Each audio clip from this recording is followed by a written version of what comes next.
महाराज परम श्रद्धेय अपने गुरु दरबार मथुरा के मौजूदा महाराज जी, सम्मानित सभी सत्संग प्रेमी सत्संगी भाई बहनों, हम सब लोगों का बड़ा ही ऊंचा भाग्य है कि हमारी आपकी जीवात्माओं को ये अनमोल मानव तन मिल गया। जब से जीव अपने देश अपने वतन से इस काल माया के देश में भूल भ्रम अज्ञान के देश में आया, तब से भटक रहा। जीव कर्मों के अधीन होता है। कर्मों की रस्सी इतनी मजबूत होती है कि जीव के बस का काम उस कर्म के बंधन रूपी रस्सी को तोड़ना नहीं होता। जैसे चिड़िया डाली बदलती है, हम लोग कपड़े बदलते हैं, उस तरह से आत्माएं शरीर बदलती हैं। आज तक उसका असली ठिकाना, असली घर यानी अपने वतन नहीं पहुंच पाई, और इस शरीर को बार बार बदलने में उसे इतनी तकलीफ और पीड़ा होती है, जिसको महात्माओं ने लिखा, सहजो मौत जब आइयाँ अंग अंग दिया तोड़, छाती फटे हिया जरे पीर उठे घन घोर। गुरु महाराज कहा करते थे कि जब जीवात्मा को इस शरीर से निकाला जाता है तो एटम बम से भी भयंकर आवाज़ होती है, लेकिन उस समय जीव अपने दुख दर्द को बताने की स्थिति में नहीं होता, क्योंकि यमराज के सिपाही जैसे आते हैं और एक थप्पड़ मारते हैं, जिससे उनकी जबान पलट जाती है, आँख से अंधे कान से बहरे हो जाते हैं, खून का पानी बन जाता है। जब बच्चा पैदा होता है, 1000 बिच्छू एक साथ डंक मारें, इससे भी ज़्यादा तकलीफ जीव को होती है जब बच्चा माँ के गर्भ से बाहर निकलता है।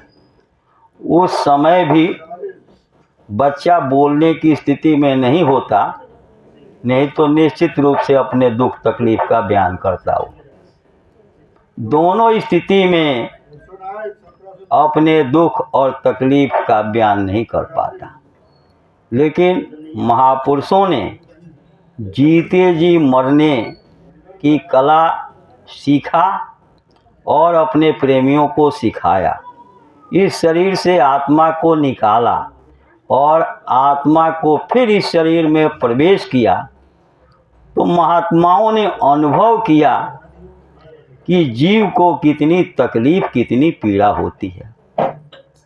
उस तकलीफ और पीड़ा की तुलना दुनिया के कष्ट से नहीं किया जा सकता, चाहे वो गरीबी की हो, चाहे शारीरिक हो, चाहे मानसिक हो, चाहे पारिवारिक हो, चाहे किसी तरह की तकलीफ हो। जन्म मरण के पीड़ा से तुलना इन सब तकलीफ़ों की नहीं की जा सकती। और आज तक जीव अपने घर नहीं पहुंच पाया। महापुरुषों ने देखा कि जीव बिना साधन के, बिना मदद के, बिना आधार और सहारे के जीव अपने दुख तकलीफ को दूर नहीं कर सकता, अपनी जीवात्मा को अपने घर नहीं पहुंचा सकता, जन्म मरण की पीड़ा से छूट नहीं सकता। इसको कोई आधार चाहिए। उस आधार को देने के लिए सद्गुरु धराधाम पर अवतरित होते हैं। हमारी तकलीफ उनको मजबूर करता है इस मृत्यु लोक में काल माया के भूल भरम अज्ञान के देश में आने के लिए। दुख में देखा तुमको जबहीं, दया उठी हम आए तबहीं, आय किया हम शब्द उपदेशा, शब्द माही तुम करो प्रवेशा, शब्द शब्द पहुरी हम रची, चढ़ चढ़ पहुँचो नगरी सच्ची। महापुरुष का एक ही निशाना, जो गुरु महाराज कहते थे, मैं आया वही देश से जहाँ तुम्हारो धाम, तुमको घर पहुँचाना एक हमारा काम।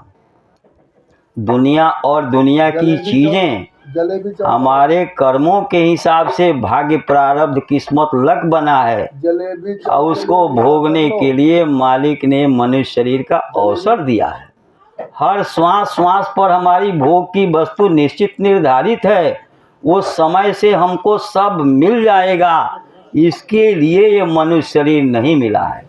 मनुष्य शरीर केवल शरीर ही नहीं है, ये साधन भी है।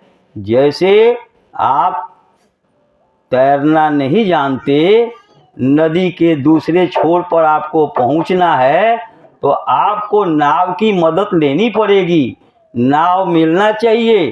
तो ये मनुष्य शरीर एक नाव है, और गुरु जो होते हैं वो मल्लाह होते हैं, नाविक होते हैं, नाव खेने वाले होते हैं। लेकिन अगर आपको मनुष्य शरीर रूपी नाव भी मिल जाए, खेने वाला मल्लाह भी काबिल मिल जाए, लेकिन आपको मल्लाह पर भरोसा ही ना हो कि कहीं ऐसा न हो कि बीच मझधार में ही ले जा कर के नाव को डुबा दे, मेरी जान चली जाए। आप भरोसा करोगे नाविक के ऊपर, मल्लाह के ऊपर, नाव पर सवार होगे और मल्लाह पर भरोसा करोगे तो मल्लाह निश्चित रूप से आपको उस पार पहुंचा देगा। तो आप कोई अनमोल मानव तन मालिक ने दया करके दिया। कोटि जन्म भटका जब खाया, तब यह नरदेही पाया। 184 भरम के मग में अटका आए, अरब की पासा ना पड़े तो फिर 84 जाए। ये 84 लाख योनियों में मनुष्य शरीर नहीं आता। 84 की अंतिम योनि गाय और बैल की योनि होती है। इसलिए हिंदू लोग गाय बैल की पूजा करते हैं। गाय और बैल की योनि अंतिम योनि होती है 84 की, और मनुष्य शरीर उससे अलग है। इस मनुष्य शरीर को पा करके अपने लक्ष्य को पूरा नहीं करोगे तो आप फिर 84 में चले जाओगे, फिर नरकों में चले जाओगे। दया मेहर से नर्तन पायो, मत करना अभिमान, मन तू भजो गुरु का नाम। ये दया मेहर से, गुरु ने दया किया क्योंकि आपको अवसर दिया। गुरु ने देखा कि आप हर तरीके का प्रयास कर लिए, सब तरीके का उपाय कर लिया आपने, लेकिन आपकी आत्मा अपने घर नहीं पहुंची। तब गुरु महाराज को मनुष्य शरीर धारण करके हमको आपके बीच में आना पड़ा। हमको आपको लेने के लिए गुरु आए हैं। गुरु का एक ही काम है, हमारी जीवात्मा को जन्म मरण के पीड़ा से बचा करके, हमारी जीवात्मा को कर्मों की गंदगी से धो करके, निर्मल करके, शब्द से मेल करा दें और शब्द के भंडार में पहुंचा दें, तभी जीवात्मा का जन्म मरण छूट सकता है। उसके लिए हमको आपको ये अनमोल मानव तन मिला। गुरु महाराज आए, गुरु महाराज ने हम लोगों को ढूंढा। सद्गुरु खोजो री प्यारी, जगत में दुर्लभ रतन यही, लेकिन हम लोगों ने सद्गुरु को नहीं खोजा। सद्गुरु हम जीवों को ढूंढते हैं। एक बार आपके बुल्ला शाह महात्मा जो है पानीपत से चल करके चलते चलते अलवर राजस्थान आए।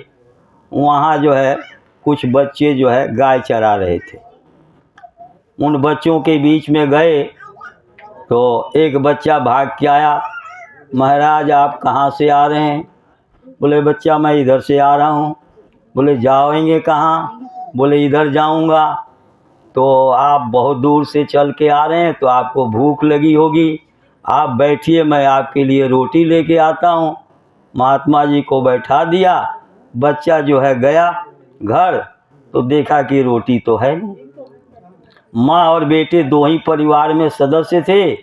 माँ जो है घास काटने जंगल गई थी और बेटा जो है वो गाय चरा रहा था। दूध जो है आग के ऊपर रखा हुआ था, चूल्हे के ऊपर। दूध उबल रहा था, वो आ कर के बोला, महात्मा जी दूध है, आप कहिए तो मैं दूध ले आऊँ, रोटी तो नहीं है। बोले बच्चा दूध ही लेके आओ। अब वो बच्चा फिर भाग के गया, एक गिलास दूध लेके आया। महात्मा जी ने, बुल्ला शाह ने उस दूध को पी लिया। बच्चे ने पूछा महाराज और दूध लेंगे? बोले कि चलो एक गिलास और ले आओ। जैसे वो एक गिलास दोबारा दूध लेके आ रहा, तब तक उसकी माँ जो है घास का गट्ठर सिर पर रख करके और लेके आ रही थी। जैसे उसके हाथ में दूध का गिलास देखा, एक सांस में हजारों गाली बकने लगी। अरे मर जा तू, घर से निकल जा, तेरा नाश हो जाए, सब तो लुटाता रहता है, बर्बाद करता रहता है, और तेरे जैसे बेटे की इस घर में कोई जगह नहीं है, तो निकल जा यहाँ से। और जब नज़दीक आई तो घास का गट्ठर सिर पर से नीचे रख दिया और बच्चे को एक थप्पड़ मुंह पर मारा। कहा निकल जा घर से, मैं इतना मेहनत करती हूँ और तू सबको लुटाता रहता है, बांटता रहता है। महात्मा जी ने कहा कि अरे बच्ची, इस बच्चे की क्या गलती की है? इस बच्चे की क्या गलती है? दूध हमने पी है, गलती हमने किया है, जो सजा देना है तो मुझे दे, इस बच्चे की तो कोई गलती नहीं है। उसने कहा महाराज आप तो महात्मा हैं, चलिए कोई बात नहीं, लेकिन ये सबको खिलाता रहता है, सबको बांटता रहता है। महात्मा जी ने कहा अरे बच्ची, तेरे हिस्से का तुझे मिलता है, और कोई तेरे यहाँ आगंतुक अतिथि आ जाता है, उसको तुम लोग खिला देते हो, उसके हिस्से का उसको दे देते हो। अरे कोई किसी को खिलाता लेता देता नहीं है, सब अपना अपना हिस्सा जो है लेने के लिए आते हैं। इस संसार में कोई किसी का खाता पीता नहीं है, अपने हिस्से का खाने के लिए आता है कोई। बोले महाराज ये तो ऐसे बराबर करता रहता है। महात्मा जी ने कहा अरे जा बच्ची, तू अपना दूध देख के आ। दूध देखने गई तो मटका पूरा लबालब भरा हुआ, उसमें इतना भी सींक रखने की जगह नहीं। और जो उसने थप्पड़ मारा था, बच्चे का हाथ हिल गया, और हाथ के हिलने से जो दूध गिलास से बाहर गिर गया, वो दूध उबल करके मटके से बाहर हो गया था। और ये गिलास में जो दूध था बच्चे के हाथ में, वो दूध अलग, और गिलास का दूध अलग, और मटका पूरा भरा हुआ। जो गिलास के किनारे से बाहर दूध निकला था, उतना ही दूध उबल करके मटके से बाहर निकला। अब जब वो औरत देख कर के आई तो महात्मा जी के पैरों में गिर गई। महाराज मुझे माफ़ कर दीजिए, क्षमा कर दीजिए, मेरा दूध तो पूरा है। बोले अरे बच्ची कोई बात नहीं, माफ़ी तो तब मिलेगी जब रास्ता लेके भजन करोगे, तब मालिक माफ़ करेगा। स्वयं मालिक उस जीव को पकड़ने के लिए, रास्ता देने के लिए महात्मा वहाँ पहुँचे। और गुरु महाराज कहते थे दरवाजे पर कोई आ जाए उसको खाना खिला दो, प्यासे को पानी पिला दो, ज़रूरतमंद की मदद कर दो। जब ये काम करोगे तो उसी में जैसे चिड़ियों के बीच में कोई हंस आ जाता है, उस तरह से सांसारिक लोगों के साथ साथ बीच में कोई महात्मा आ जाएगा।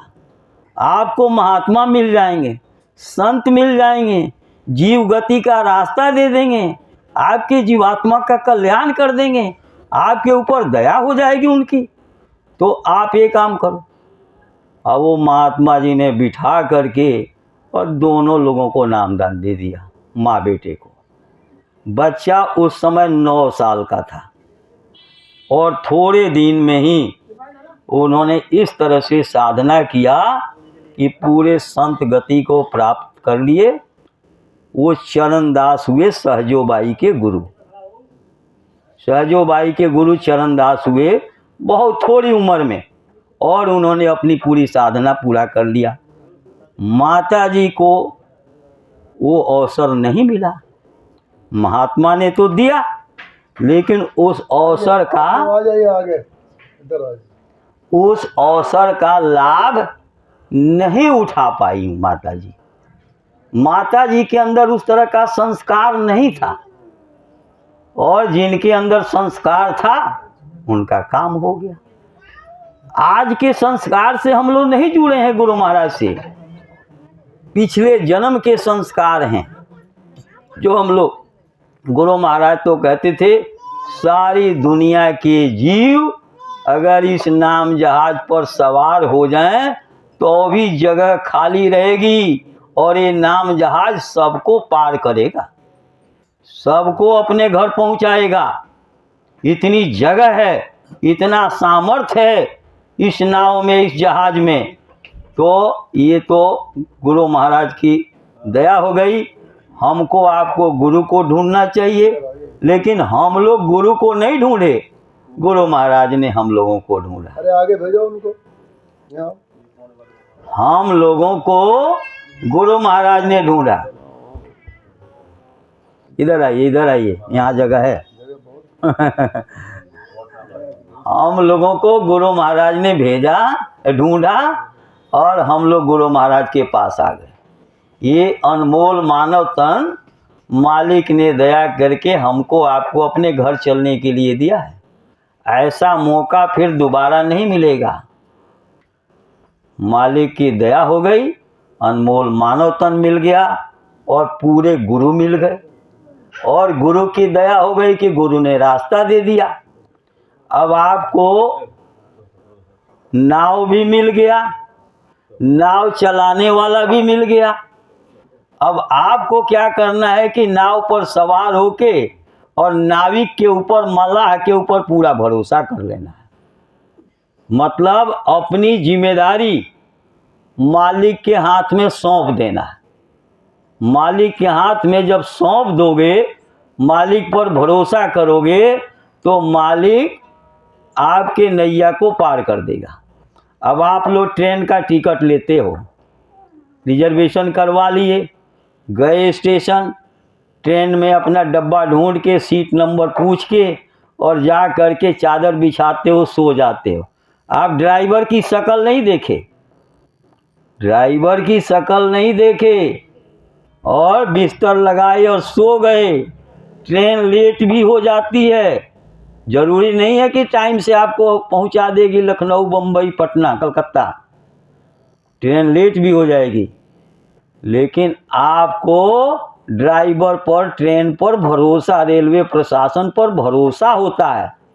और गुरु महाराज ने हजारों लाखों ऐसे चमत्कार किए जो हम लोगों के नज़रों के सामने हुआ। और महात्माओं का तो हम लोगों ने किताबों में पढ़ा, दूसरे महात्माओं से सुना, गुरु महाराज से सुना, लेकिन गुरु महाराज ने जो किया वो हम लोगों ने अपने नज़रों के सामने देखा। कल मेरी बात हो रही थी, जिनसे मैं दवाई लेता हूँ, यही नवचेतना केंद्र जो है शास्त्री नगर में ही है। शराब छुड़ाने वाली दवाई जिनसे लेता हूँ, हमारे प्रेमपाल सिंह जानते भी हैं उनको।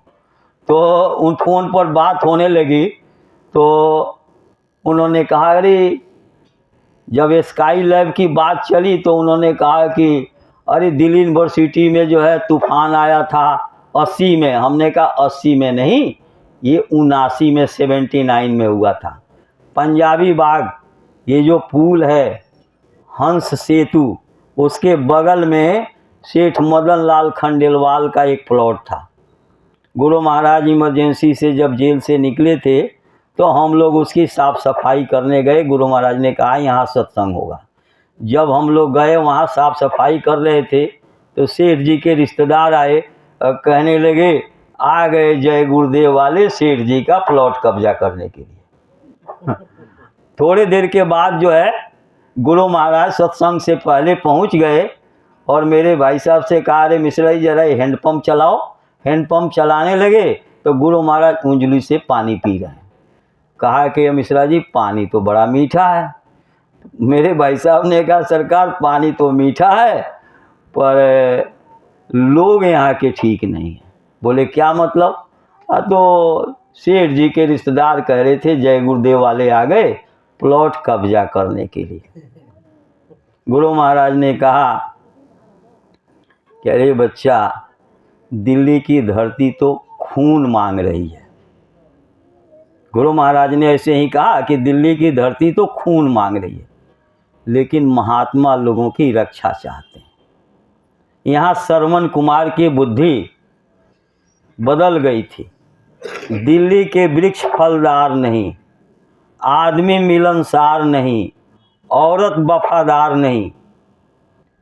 और वहाँ जो है नोएडा से, गाज़ियाबाद से, दादरी से, सोनीपत से, गुड़गांव से, फरीदाबाद से, दिल्ली की सब संगत, थोड़े लोग, इससे थोड़ा ज़्यादा लोग होंगे जितने लोग यहाँ बैठे हैं। और एक सीलिंग लगी थी, बाकी अगल बगल में बाहर लोग खड़े थे। एक अयोध्या प्रसाद जीटी रोड करना आपके जो है दादरी में मेन रोड पर उनकी किराने की दुकान थी। उनकी पत्नी ने कहा सरकार बड़ी तेज़ बारिश आ रही है। गुरु महाराज ने कहा बच्ची ये बारिश नहीं, ये तो कुछ और है। तुम लोग ऐसा करो कि इस बांस को पकड़ लो। एक बांस बीच में और चारों तरफ रस्सी बंधी थी और खूंटा गड़ा हुआ था, उस रस्सी को खूंटे से बंधा हुआ था। ये लोहे वाला पाइप नहीं होता था सीलिंग ये करने के लिए, तो वो जो बांस एक बीच में होता था। अब उसी को कहा गुरु महाराज ने तुम लोग सब लोग बांस पकड़ लो और जो बांस नहीं पकड़ सकें वो एक दूसरे को पकड़ लें। और वहाँ से तूफान चला, इतनी तेज आंधी और तूफान। ऑटो जो है यहीं दिल्ली यूनिवर्सिटी, ऑटो जो है चौथी मंजिल पर, डीटीसी की बस जो है 10-20 मीटर दूर हो गई। बस खड़ी कहीं, बस जो है कहीं और खड़ी और ड्राइवर आके देख रहा तो बस कहीं और मिल रही है। खड़े मत रहो। 1743 नंबर बी ब्लॉक। ये आपके एम्बेसडर गाड़ी में साहब मोबाइल में होता है और उनके बच्चों को लेकर के ड्राइवर आया। 1743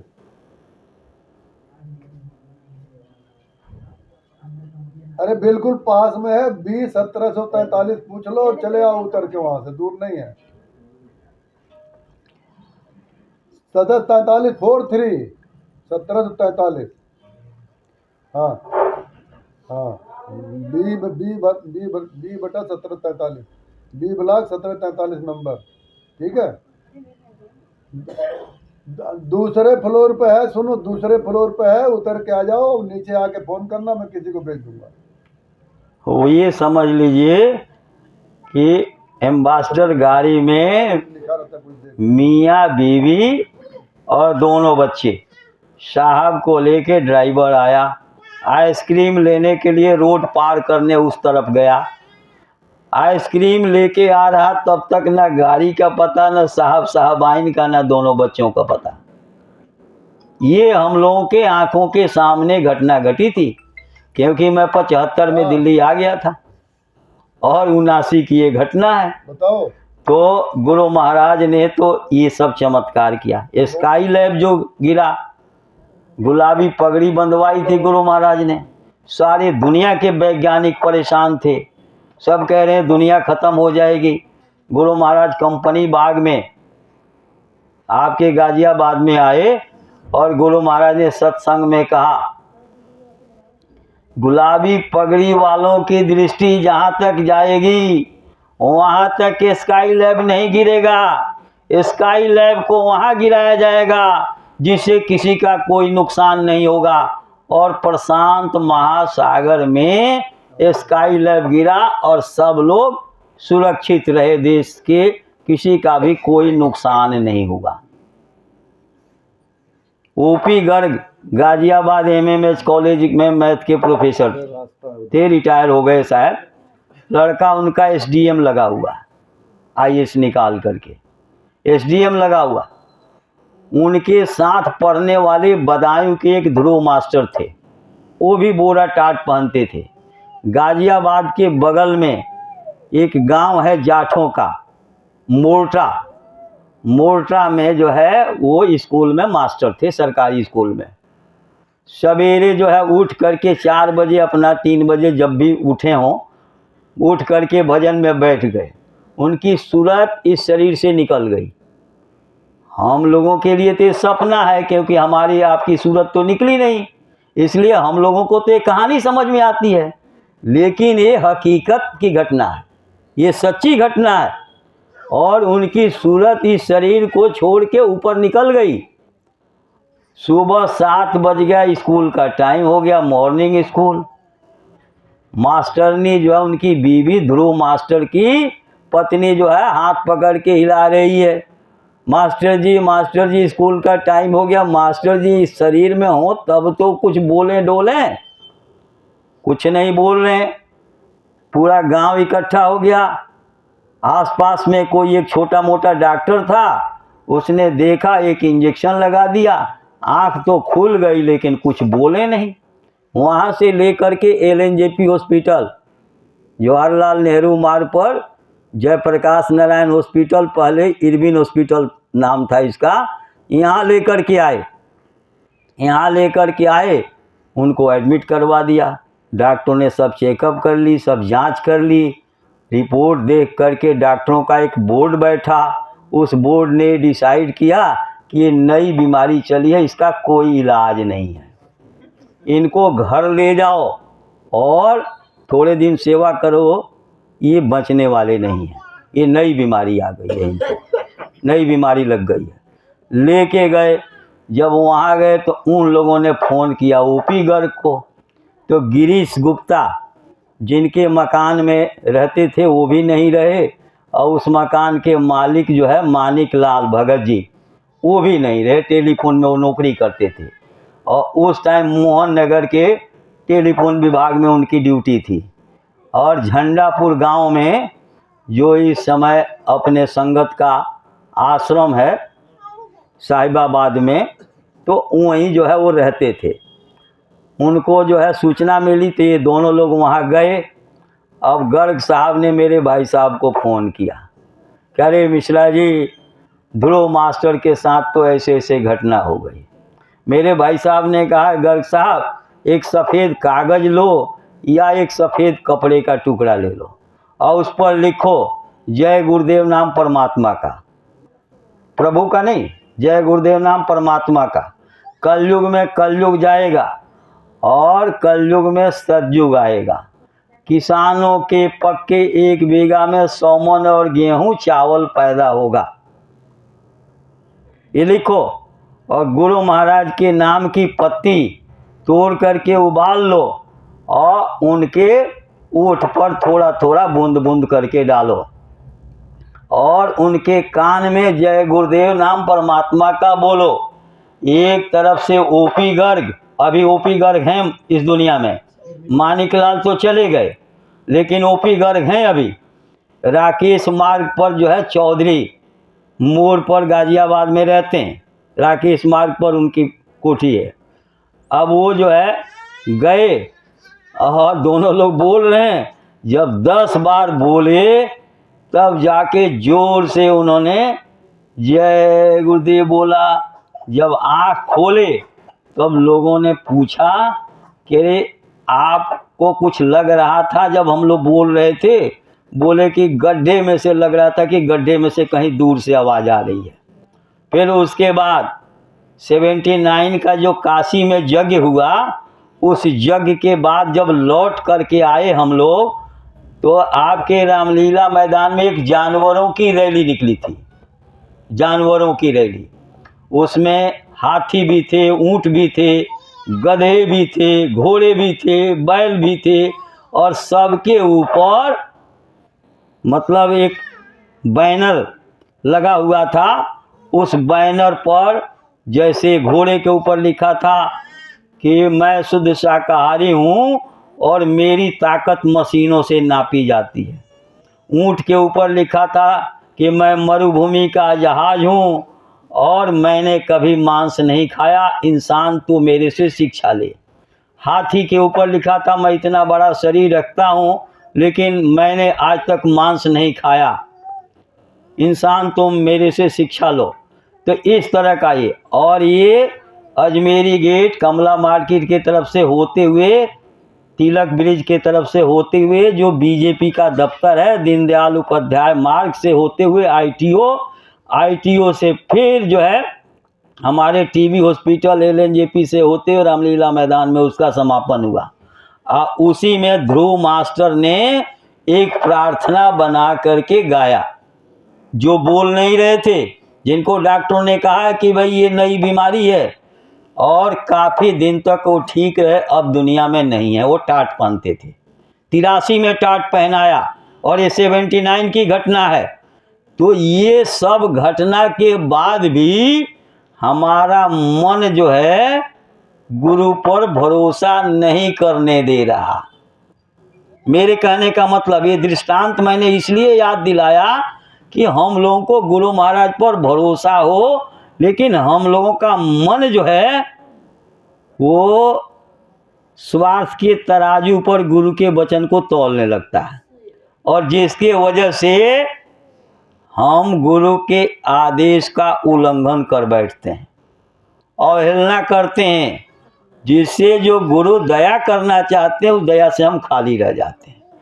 इसलिए महात्माओं ने बहुत सारे दृष्टांत इसीलिए हम लोगों के सामने रखा कि हम लोगों को भरोसा हो जाए गुरु के ऊपर, गुरु के वचन का हम पालन करें, गुरु के आदेश निर्देश में चलें। गुरु हमारी ताकत, हमारी शक्ति को समझ करके और तब वो आदेश करते हैं, लेकिन हम लोग स्वार्थ में इतने अंधे होते हैं कि हम लोग गुरु के आदेश का उल्लंघन कर बैठते हैं। आप सब लोग बड़े भाग्यशाली हो, गुरु महाराज के शरण में पड़े हो, पूरे सदगुरु के शरण में आए, नहीं तो कहीं और भटक गए होते तो फिर वहाँ से निकल के आना बड़ा मुश्किल हो जाता। गुरु महाराज जब गुरु ढूंढ रहे थे, 5 साल की उम्र में गुरु महाराज ने घर बार छोड़ा, और पूरा 39 साल तक गुरु को ढूंढे। उस समय आगरा में भी नामदान बट रहा था और ब्यास में भी नामदान बट रहा था। तो क्या गुरु महाराज जब इतने संस्कारी थे तो उनको पता नहीं लगा कि ये लोग महात्मा हैं? लेकिन गुरु महाराज को जिस दौलत की जरूरत थी वो इन लोगों के पास नहीं थी। वो केवल चिरौली गांव में घूरेलाल जी महाराज दादा गुरु महाराज के पास ही थी वो दौलत, और वो छुपे रुस्तम थे, छुपे हुए थे। वो इन लोगों के तरह प्रचार प्रसार नहीं करते थे, उनके थोड़े लोग जीव थे। तो इसलिए गुरु महाराज को 39 साल तक गुरु को ढूंढना पड़ा, और 44 साल के उम्र में गुरु महाराज ने पूरी दुनिया को, पूरा हिंदुस्तान को छान करके देख लिया। मतलब उस वस्तु के धनी गुरु महाराज को नहीं मिले। जब गुरु महाराज दादा गुरु के पास गए तो गांव में से बाहर गाय चरा रहे थे दादा गुरु। वहाँ जाके पैरों में गिरने लग के रोने लगे। बोले क्यों रो रहे हो, बुला तो लिया तुमको। बोले हुजूर आपने कश्मीर के पहाड़ी पर नहीं कहा कि मैं सदगुरु हूँ। तो दादा गुरु ने कहा मैं वहाँ कहता तो तुमको धोखा हो जाता, तुमको भरोसा नहीं होता और तुम यहाँ तक आ नहीं पाते, तुम कोई ये दौलत तुमको मिल नहीं पाता। जब यहाँ से घर लेके गए तो उन्होंने माता जी से जाके मिले तो माता जी ने कहा कि अरे इस धोंधू मल को कहाँ से लेके आए, इनसे भजन होगा। गुरु महाराज मोटे तगड़े थे, तो इस धोंधू मल को कहाँ से लेके आए, इनसे भजन होगा। वो दादा गुरु ने कहा अरे वही हैं जिनके लिए तुम रोज रोती हो, दादा गुरु के एक बड़े लड़के पंडित सुदर्शन जी से जो बड़े थे वो ख़त्म हो गए थे, तो उनके लिए माता जी रोती रहती थी। तो वो कहते थे दादा गुरु कि आएंगे आएंगे, आपका बेटा आएगा। और जब ये गए तो कहा वही हैं जिनके लिए तुम रोती थी, वही हैं। तो माता जी ने पूछा कि तो आपने इतने दिन तक अपने से अलग क्यों रखा? तो उन्होंने कहा अलग इसलिए रखा कि ये पूरा दुनिया में ढूंढ के देख लें कि ये वस्तु कहीं और है नहीं।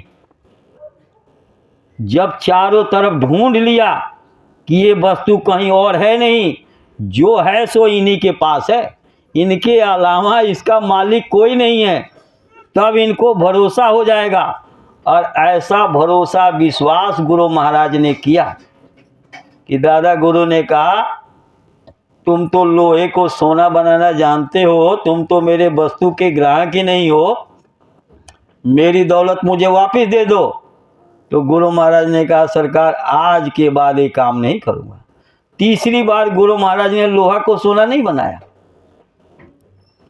एक दिन जो है गुरु महाराज और दादा गुरु नदी के किनारे टहल रहे थे। नदी के किनारे टहल रहे थे, इतने में एक महात्मा जो थे, भेषधारी महात्मा, वो खुली गीता की किताब पढ़ रहे थे।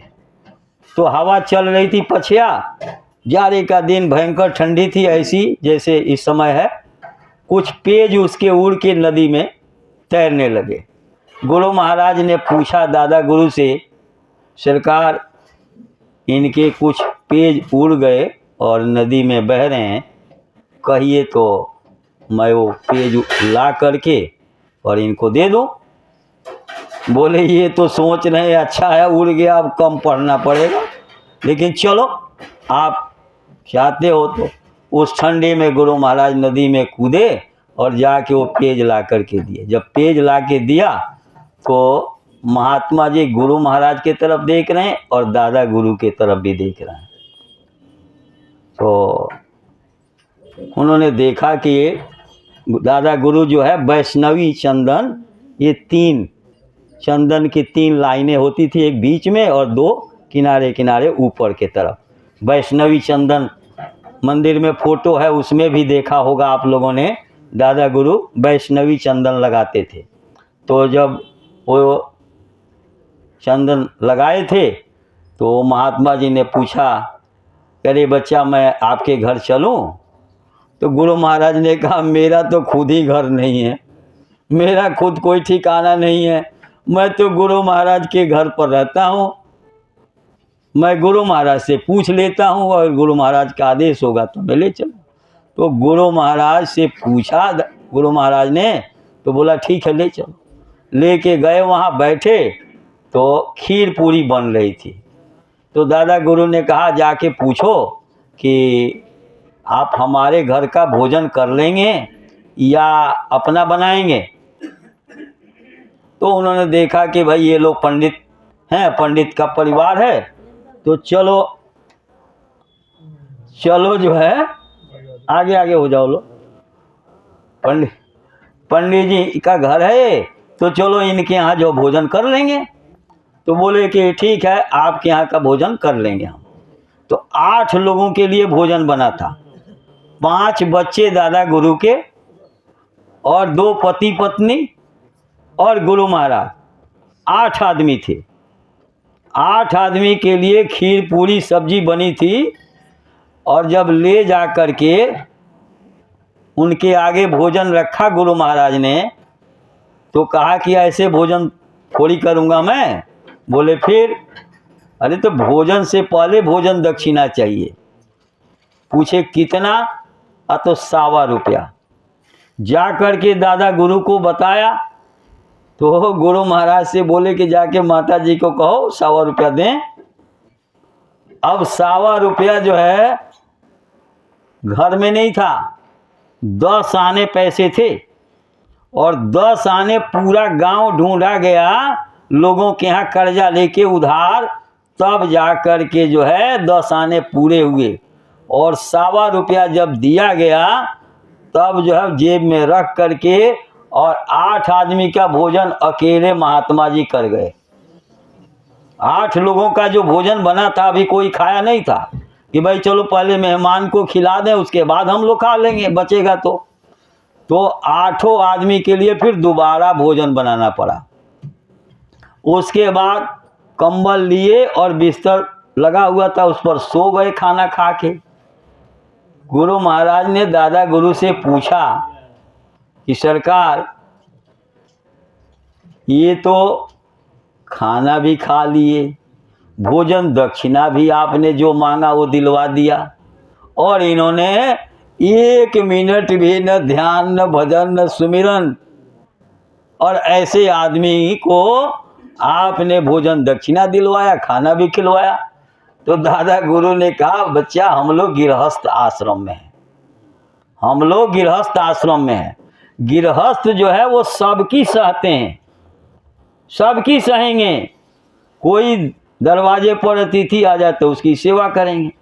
तो गुरु महाराज ने कहा आपके दरवाजे पर कोई आए और वो भूखा लौट गया तो आपने उस व्यक्ति को भूखा नहीं लौटाया, आपने परमात्मा को भूखा लौटा दिया, क्योंकि परमात्मा की अंश आत्मा जो है उस व्यक्ति के अंदर है।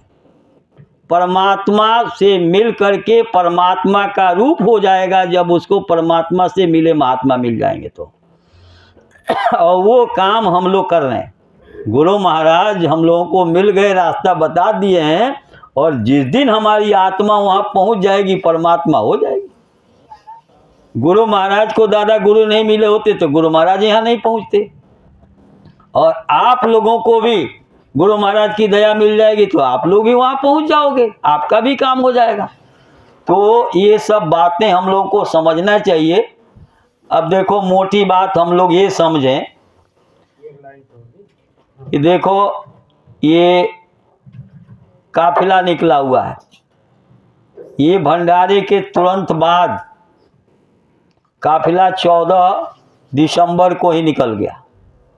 सर्दी में हम लोग सोचते हैं कि रजाई में से ना निकलना पड़े तो बहुत अच्छा रहेगा, लेकिन इस भयंकर सर्दी में भी काफिला निकला हुआ है। महाराज जी काफिला लेके चल रहे हैं और काफ़ी जीवों को रास्ता भी बता रहे हैं, लोगों को सत्संग संदेश भी सुनने को मिल रहा, और प्रेमी जो साथ में चल रहे हैं वो लोग सेवा भी कर रहे हैं, सेवा का अवसर भी लोगों को मिल रहा।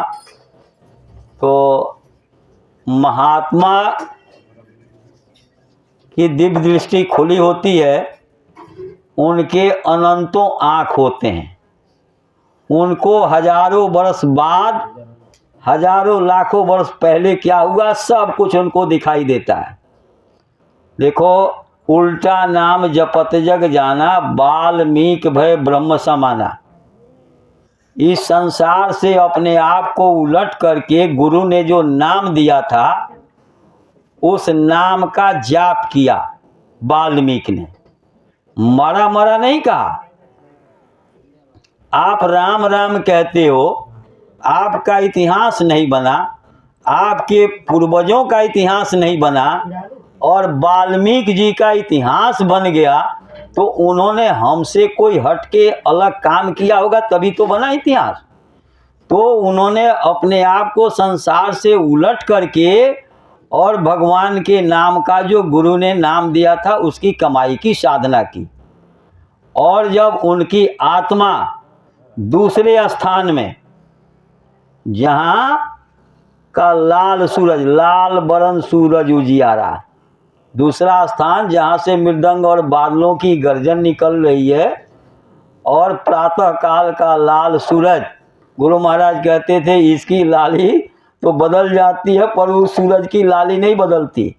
और उसी स्थान पर जब कबीर साहब पहुँचे तो कबीर साहब ने लिखा लाली देखन मैं गई, मैं भी हो गई लाल, और लाली मेरे लाल की, अपनी नहीं कह रहे कि मेरी लाली है, लाली मेरे लाल की, लाली जो है ये मेरे गुरु की है, लाली मेरे लाल की जीत देखौती लाल, वहाँ सब कुछ लाल ही लाल।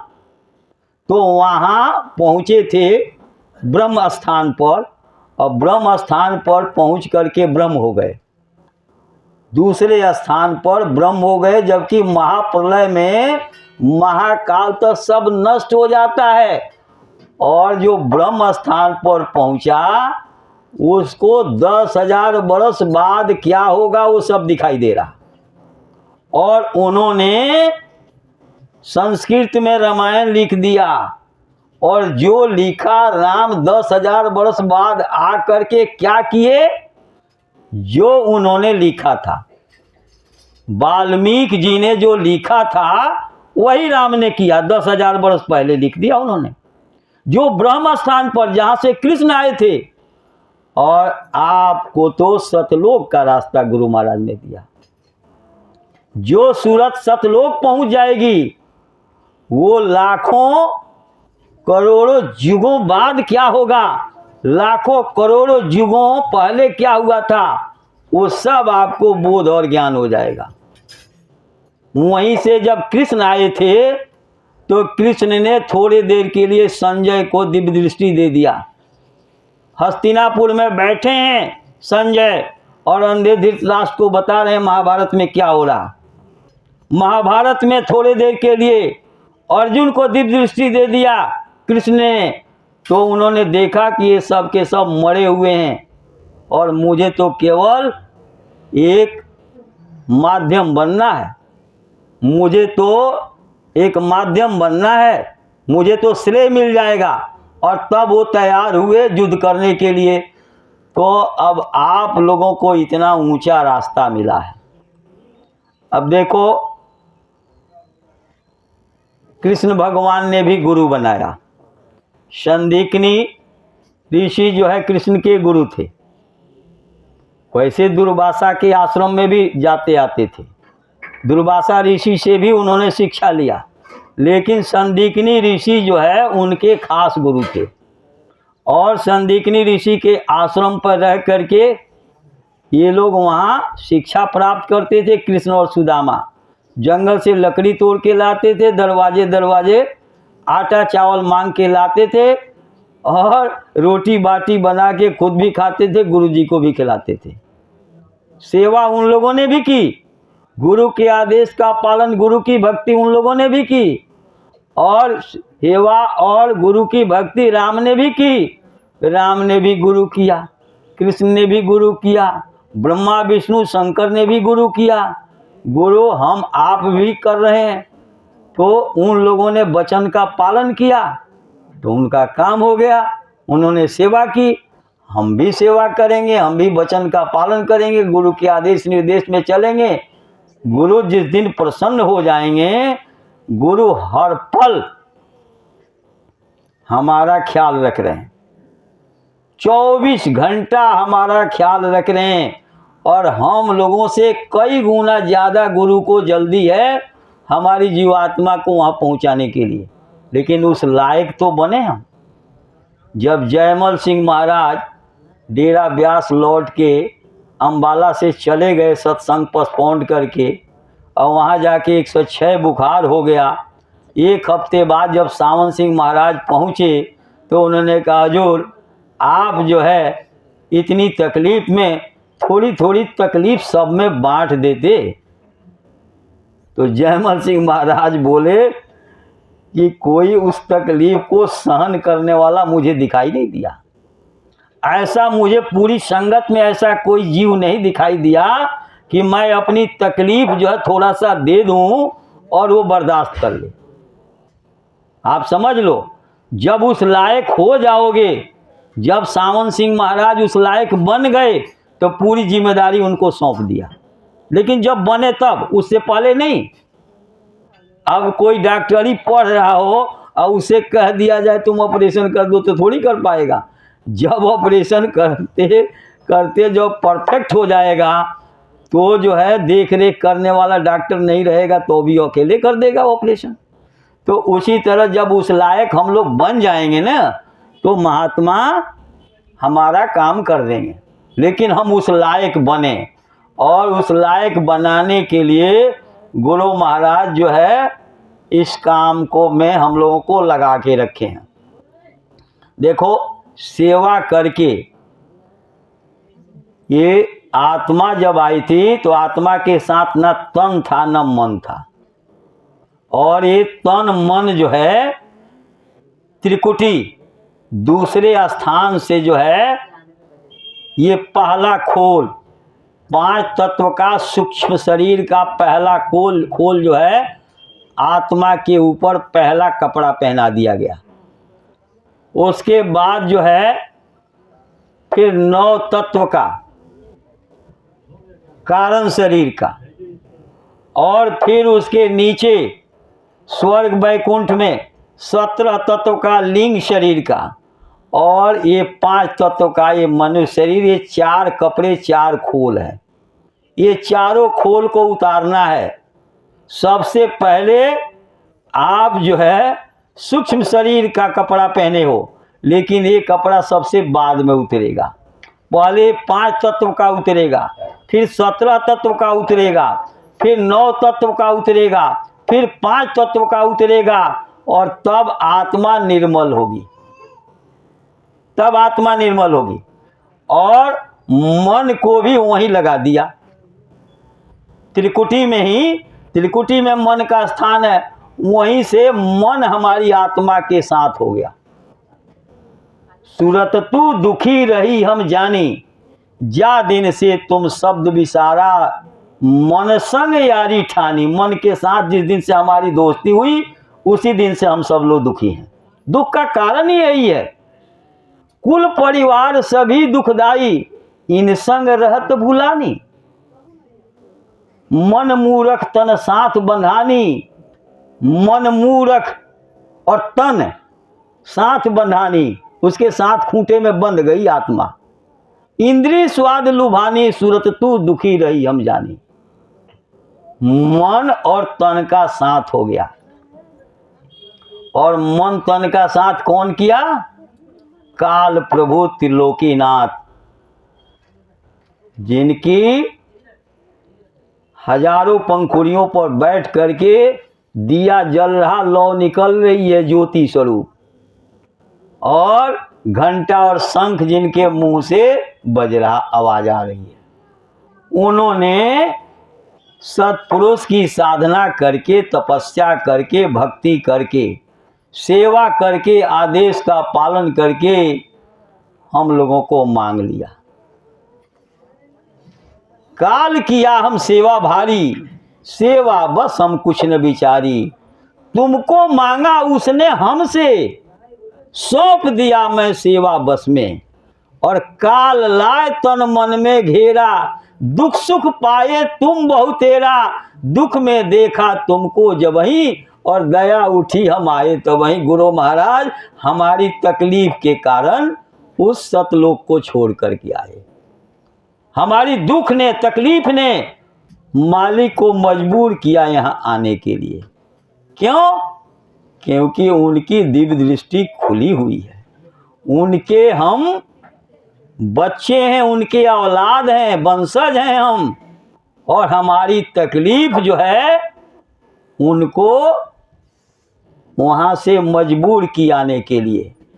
उसी तरह से इस समय महाराज जी जीवों के तकलीफ को दूर करने की चिंता उनको है, क्योंकि उनको दिखाई दे रहा आगे मुसीबत का पहाड़ गिरने वाला है, और उस पहाड़ से जीवों को बचाना है। इसलिए इस सर्दी की परवाह ना करके काफिला में निकले हुए हैं। जो लोग आके इससे जुड़ जाएंगे उनका खान पान बन जाएगा, ठीक हो जाएगा, चरित्र ठीक हो जाएगा, उनमें प्रेम आ जाएगा, दया आ जाएगी, सदाचार आ जाएगा, त्याग आ जाएगा, मानव के सारे गुण उनके अंदर आ जाएंगे, और वो जीव जो है अपनी आत्मा की चिंता करने लगेगा। आत्मा के जागरण के लिए वो अभ्यास करने लगेगा। आत्मा उसकी घर पहुंच जाएगी, जन्म मरण से छूट जाएगा। तो बुरे समय से बचाने के लिए तो काल जो है सेवा करके हम जीवों को मांग लिया, तो हम लोगों को भी सेवा करके ही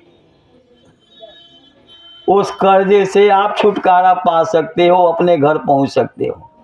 सेवा करके उसने हमको सतलोक से यहाँ मृत्युलोक में बुला लिया। तो मृत्युलोक से सतलोक जाने के लिए भी आपको सेवा करनी पड़ेगी। और हमको आपको तो पता नहीं कि भाई किस तरह का कर्जा है और उस कर्जे का भुगतान कौन सी सेवा से होगा। खाने वाला कहाँ है, खिलाने वाला कहाँ है, उसको खिलाएंगे हम कैसे, उसका खाएंगे कैसे, और ये लेन देन खत्म कैसे होगा। हम तो अंधे बहरे जीव, हमको क्या पता। वो गुरु को, जिनकी दिव्य दृष्टि खुली है, जिनके अनंतों आंखें हैं, उनको ज्ञान है कि जिससे आपने लिया है उसको लौटाना है, वो कहाँ है। और वो दोनों लोग एक साथ कैसे एक प्लेटफार्म पर आएंगे, उनका लेन देन कैसे पूरा होगा, ये काम महात्मा करवाते हैं। इसलिए महात्मा बराबर जीवों को गोरख धंधे में लगा के रखते हैं। देखो, जैसे भंडारे का कार्यक्रम खत्म हुआ तब तक भाई काफिला आ गया। काफिला की सेवा गुरु महाराज बताते थे कि एक चौराहे पर भूत रहता था। तो उस रास्ते से जो कोई भी जाता था कहता था मुझे काम दो, काम दो। अब वो काम लोग बताते थे, 2 दिन 4 दिन का काम 2 मिनट में करके रख देता था। काम खत्म हो गया और काम मांगता था, लोग देते नहीं थे तो उनको जान से मार देता था। एक महात्मा उस रास्ते से गुजर रहे, महात्मा जी से बोला महाराज ठहरो, मुझे काम दो। अरे बच्चा काम करोगे? बोले हाँ। उसने कहा, महात्मा जी ने कहा वहाँ से एक बांस काट के ले आओ और गड्ढा खोदो, उसको गाड़ दो। बोले महाराज गाड़ दिया। बोले इस पर चढ़ो और उतरो। एक बार चढ़ के उतर गया, कह रहा मैं तो चढ़ के उतर गया। बोले नहीं, जब तक मैं दूसरा आदेश नहीं दूं तब तक इस पर चढ़ते उतरते रहो, इस बांस पर चढ़ते उतरते रहो, जब तक आपकी जीवात्मा अपने घर ना पहुँचे, गुरु में मिलके गुरु का रूप ना बनो, तब तक आप सेवा करते रहो, गुरु से प्रेम करते रहो, गुरु का दर्शन करते रहो। आप अपनी समीक्षा आंकलन करते रहो कि मैं गुरु के कितना नज़दीक पहुंचा हूं। परमार्थी वचन संग्रह में गुरु महाराज ने लिखा अपने हाथ से कि गुरु को तुम कितना प्यार करते हो। बेटा की शादी, लड़की वाला कहता है कि अगहन सुदी 10वीं को ही पंडित जी ने कहा बढ़िया दिन है, तो आप कहते हो ठीक है अगहन सुदी 10वीं को ही रख दीजिए। और बेटा की शादी क्या बारात लेके जाते हो अगहन सुदी 10वीं को, दादा गुरु का भंडारा भूल जाते हो। गुरु महाराज के आदेश को एक तरफ कर देते हो और बेटा की शादी करने जा रहे हो, उसको उसकी चिंता नहीं। गुरु महाराज ने कहा शादी ब्याह पूजा पाठ जो भी करना हो अपने रिश्तेदारों को भी बता दो कि अगहन सुदी 10वीं। भाई 3-4 दिन पहले और 3-4 दिन बाद हमारा आपके यहाँ आना नहीं होगा, ये बता दो। लेकिन आप तो जो है शादी ब्याह पूजा और गृह प्रवेश, अरे और दिन नहीं पड़ेगा, पंडित जी से कहो कि हम उस दिन नहीं मिलेंगे, आगे पीछे का दिन देख लो। लेकिन आप तो कहते ठीक है पंडित जी, आप जो पंडित जी की बात मान लेते। निगुड़ा कहता कागज लेखी और सतगुरु कहते आँखन देखी, वो आँखन देखी वाले की तो मानते नहीं हो। अंधे जो कागज को पढ़े हुए हैं, जब प्रलय होगा तो वेद शास्त्र सब जो है इस पानी में गल के समाप्त हो जाएंगे, उनकी तो बात आप मान लेते हो।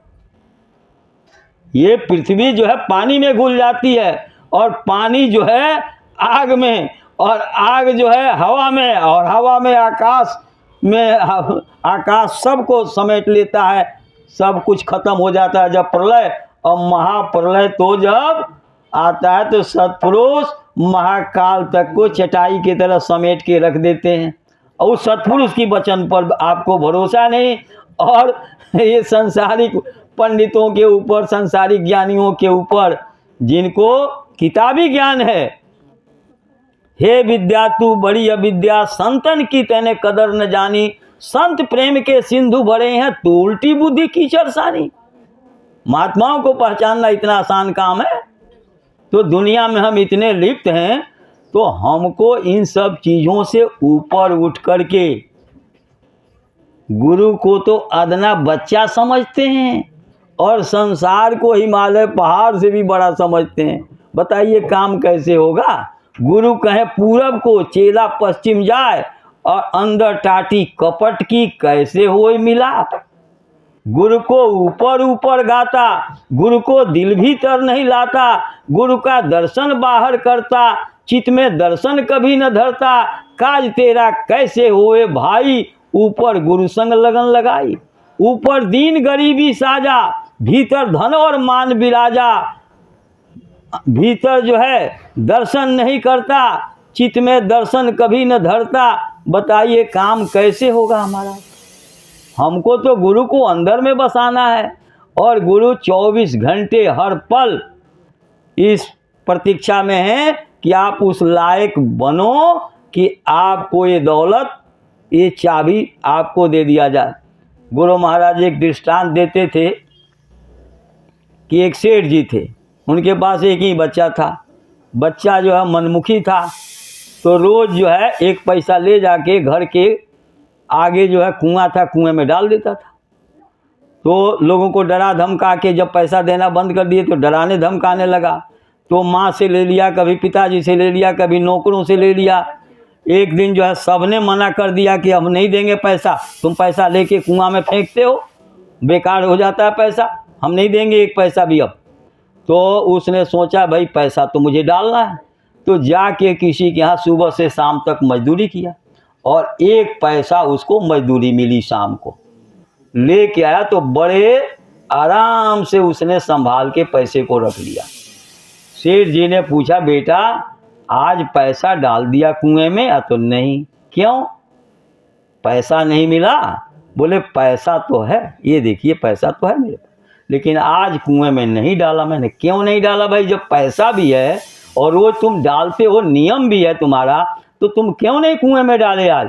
बोले बड़ा मेहनत करके आज मैंने पैसा कमाया है, आज मुझे पैसे की कीमत समझ में आई। उन्होंने कहा ये लो चाबी, और आज से तुम घर के मालिक बन गए। जब उस लायक बन जाओगे तो मालिक एक पल देर नहीं लगाएगा, मिनटों में आपका काम कर देगा। अब आप लोग ये समझिए कि ये काफिला निकला हुआ है, और इस काफिला की सेवा हम लोगों को करनी है। अब उसमें देखो सेवा के भिखारी नहीं होते। महात्मा भिखारी होते तो लोहे को सोना बनाना जानते थे, सारी दुनिया का लोहा खरीद के सोना बना के सबसे बड़े धनवान बन जाते। लेकिन महात्मा दाता होते हैं, वो देने का काम करते हैं। और जितने लोग गुरु महाराज के पास आए हैं जो सेवा देते हैं, वो पहले से उनके घर परिवार में बरकत मिला है, संस्कार पड़ा है बच्चों में, और उनकी तरक्की हुई है, किसी के अंदर कमी नहीं आई। तो गुरु महाराज जो कहते थे 10 गुना से 100 गुना करके हम लौटा देते हैं। महात्मा जो आप देते हो उसको 10 गुना से 100 गुना करके लौटा देते हैं। कितना सा चावल, और चावल भी नहीं, वो कनकी लेके गए थे खुदी सुदामा, और उस खुदी को खा करके और कृष्ण ने सुदामा पूरी बसा दिया। अगर वो चावल नहीं लेके गए होते तो सुदामा पूरी कृष्ण नहीं बसा पाते। भाई ट्रैक नहीं बनेगा तो ट्रेन कैसे चलेगी? लखनऊ के लिए नई दिल्ली से रेलवे लाइन नहीं हो तो ट्रेन कैसे उड़ के जाएगी? ट्रैक तो चाहिए। गुरु की दया आपके पास तक आए उसके लिए रेलवे लाइन तो आपको बनाना पड़ेगा। तो वो ये सेवा रेलवे लाइन है। तो आपको सेवा ये करनी है तो 10 गुना से 100 गुना करके लौटा देते हैं, पहला लाभ। दूसरा लाभ कि आपके कर्जे का भुगतान हो जाता है।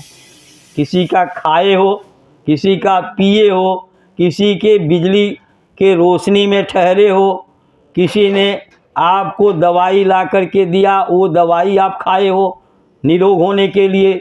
अब आपकी सेवा एम्बुलेंस चल रही है तो उसमें दवाई में आपकी सेवा लग गई तो उससे हो गया।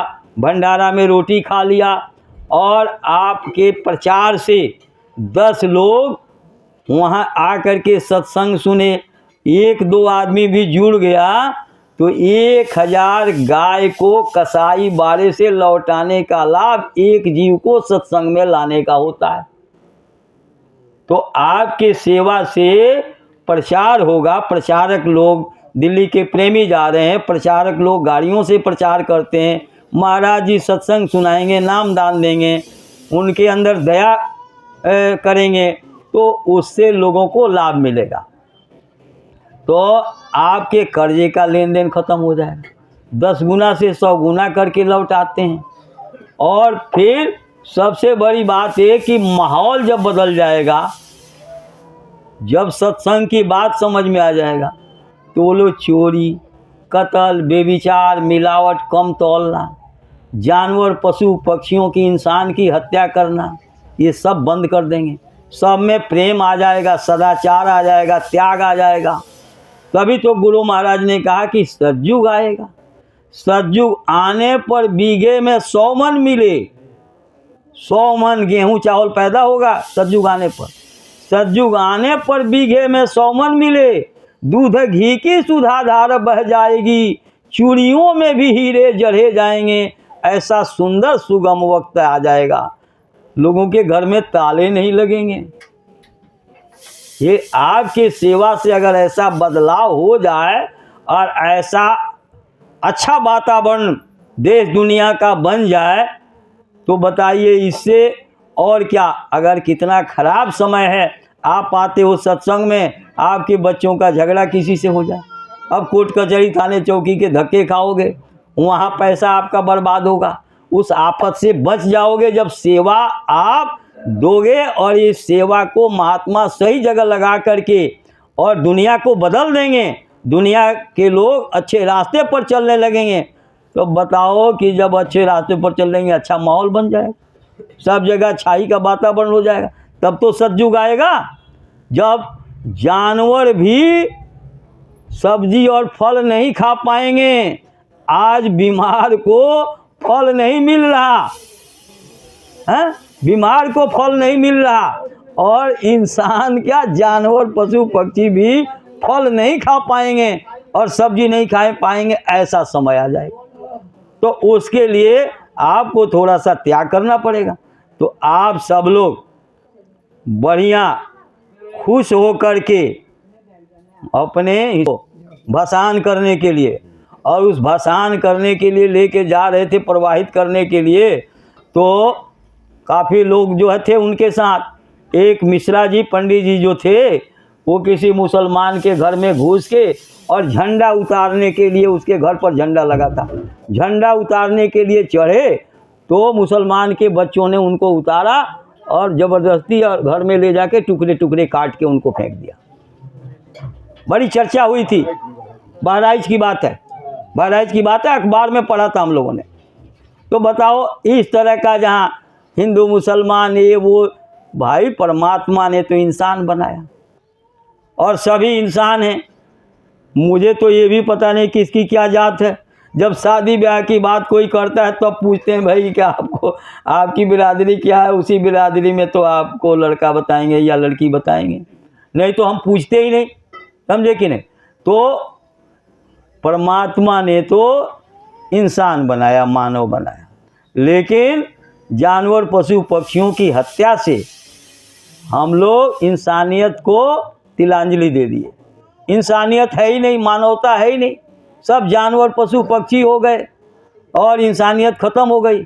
आपका छोटा बच्चा है, अगर वो टट्टी किया और सारे शरीर में लगा लिया तो आप उसको ले जाके नल पर नहलाते धोते हो, साबुन तेल लगाते हो, बढ़िया साफ़ सुथरा कपड़ा पहना के तब कलेजे में चिपकाते हो। उसी तरह से आप गंदे हो गए हो, आपका खान पान चरित्र बोली भाषा सब बिगड़ गया। महात्मा आपको साफ करके, आपकी आत्मा को निर्मल करके कलेजे में लगा लेंगे। आपकी आत्मा से प्रेम है महात्मा को और आपसे प्रेम करते हैं, लेकिन आपको साफ सुथरा करके तब कलेजे में चिपकाएंगे। महात्मा किसी की जाति नहीं बनाते बिगाड़ते। आप अपने जाति धर्म में रहो, हिंदू हो हिंदू बन के रहो, मुसलमान हो मुसलमान बन के, बड़े हो बड़े बन के रहो, छोटे हो छोटे बन के रहो। मैं तो हमारे एक चाचा थे तो अष्टजाम वगैरह में गाने जाते थे और पार्टी जैसे नाच नौटंकी की पार्टी उस तरह से वो चलाते थे। अभी लकवा मार दिया है, ना बोल पाते हैं ना उठ पाते हैं। 4 लोग जो है उनको बैठाते हैं और 4 लोग लेटाते हैं और चल फिर नहीं पाते। हमने कहा ये जो करते हो इस शरीर रक्षा के लिए हरे रामा हरे कृष्णा गाते हो गाओ, लेकिन अपनी आत्मा के लिए भी थोड़ा बहुत कुछ कर लो। लेकिन उन लोगों के समझ में आएगा ये बुराइयां जो है ना सत्संग में सदगुरु के पास जाने से रोकती है जीव को। बुरे अरे वहाँ जाएंगे तो हमारा खान पान बदल जाएगा, मांस खाना छूट जाएगा। सीतामढ़ी से 2 ठाकुर लोग कई साल पहले गुरु महाराज जब थे तब आए, आपस में बातचीत किए बिहार में कि अरे भाई चलते हैं मथुरा जय गुरुदेव के आश्रम पर। तो दूसरा साथी कह रहा अरे तुम जाओगे तो वहाँ खाना पीना दोनों बंद करवा देंगे, वो नहीं जाएंगे। बोले अरे चल कोई बात नहीं, खाना पीना नहीं बंद करेंगे, लेकिन चल के देख के तो आते हैं, उनका दर्शन करेंगे और उनकी बात सुन के आएंगे। अरे कोई ज़बरदस्ती थोड़े वो छोड़वा देंगे खाना पीना, चलते हैं। दोनों ने विचार बनाया, 4-4 बोतल शराब की लेके चल दिए और रास्ते में पीते आए अपना। और मथुरा जब पहुँचे, भंडारे का कार्यक्रम था, गुरु महाराज के समय की बात है। वो जो है उनकी बोतल ख़त्म हो गई मथुरा पहुँचते पहुँचते। अब उन लोगों ने पता किया, अब तो अपने आश्रम के अगल बगल में शराब की दुकानें खुल गई, लेकिन उस टाइम शराब की दुकान शहर में थी। तो वो बेचारे दोनों लोग चले गए शहर में और जाके लाइन में लगे। जब नंबर आया तो इन लोगों ने कहा भाई 1 बोतल दे दो। तो इनकी भाषा से वो दुकानदार समझ गया कि ये लोग बाहर से आए हैं, ये लोग मथुरा के मूल निवासी नहीं हैं, ये लोग बाहर के आदमी। भैया कहाँ से आए हो? तो बिहार से। यहाँ कहाँ आए हो? तो जय गुरुदेव आश्रम पर आया हूँ। अरे जय गुरुदेव आश्रम पर आए हो और शराब खरीदने के लिए लाइन में लगे हो? अरे हम दुनिया को शराब देंगे, तुमको नहीं देंगे। वो लौट करके फिर दूसरे लाइन में लगे, दूसरी दुकान पर। उसने भी जो है इनकी भाषा समझ के ये कर लिया, उसने भी नहीं दिया। अब दोनों ने कहा भाई 2 दुकान पर हो गया, अब तीसरी दुकान पर हम नहीं चलेंगे। अब जब वो लग रहा है कि महात्मा ही कुछ ऐसी व्यवस्था बना रहे हैं कि हम लोगों को शराब ना मिले और शराब ना पिए, चलो यार आज के बाद शराब पिएंगे ही नहीं। उन लोगों ने संकल्प लिया, अच्छे सत्संगी बन गए। ये राजेश, अपने राजेश जो बैंक में मैनेजर हैं, लखनपुर फरीदाबाद में उन्होंने फ्लैट ले लिया जहाँ सतीश जी का कार्यक्रम हो। उनके गांव के बगल के लोग हैं ये दोनों लोग, और अच्छे सत्संगी हो गए। तो महात्मा कैसे जीवों को बदलते हैं ये सब जो है उनके ऊपर निर्भर है। तो आप सब लोग सेवा का लाभ समझ गए कि देखो सेवा से आपका कर्जा खत्म होगा, सेवा से धन पवित्र होता है। उस जब अपवित्र धन को खाओगे तो आपका खान पान खराब, बोली भाषा खराब, आपके बच्चों का चरित्र खराब हो जाएगा। और जब देखो गांव में पहले गेहूं काट के ले आया, उसकी दवाई होती थी, तो जैसे ढेर लगाते थे वजन करने के लिए, तो उसमें से निकाल के पंडित को, ये नाई को, फलाने को, ढिमाके को, सबको आप देते थे। तो उससे धन पवित्र हो जाता था, अन्न पवित्र होता था। तो आप उसको खा के लड़ाई झगड़ा लोगों से, किसी को गोली नहीं मारते थे, किसी की इज्जत नहीं लूटते थे, किसी का कत्ल नहीं करते थे, आपको सद्बुद्धि मालिक देता था। तो आप जब इस धन को गुरु के आदेश में दान करोगे, गुरु बिन दान हराम है, ता पूछो वेद पुराण। देखो वेद शास्त्र भी कहते हैं कि अपने कमाई का 10वां हिस्सा दान में लगाओ, तो उससे धन पवित्र होता है। महात्माओं ने कहा कि घर में बढ़े दाम, नदी में पानी बढ़े, घर में बढ़े दाम, और दोनों हाथ उलाचिए, यही सयानों काम। इसलिए जब आप उसमें से कुछ निकाल के दान करते रहोगे ना, तो जो बचेगा वो पवित्र हो जाएगा। वो पवित्र हो जाएगा तो उसको खाने पीने और उपयोग में लाओगे, तो उससे गलत काम नहीं होगा। गलत काम से भी बचोगे आप, गलत काम से भी बचोगे, कर्जा भी आपका खत्म हो जाएगा, और गुरु प्रसन्न भी हो जाएंगे। अच्छा समाज, अच्छा माहौल देश दुनिया का बन जाएगा, और 10 गुना से 100 गुना करके लौटा भी देंगे। मतलब 4-4, 5-5 लाभ जो है गुरु के आदेश में दान करने से मिलता है। तो आप सब लोग, जो लोग सेवा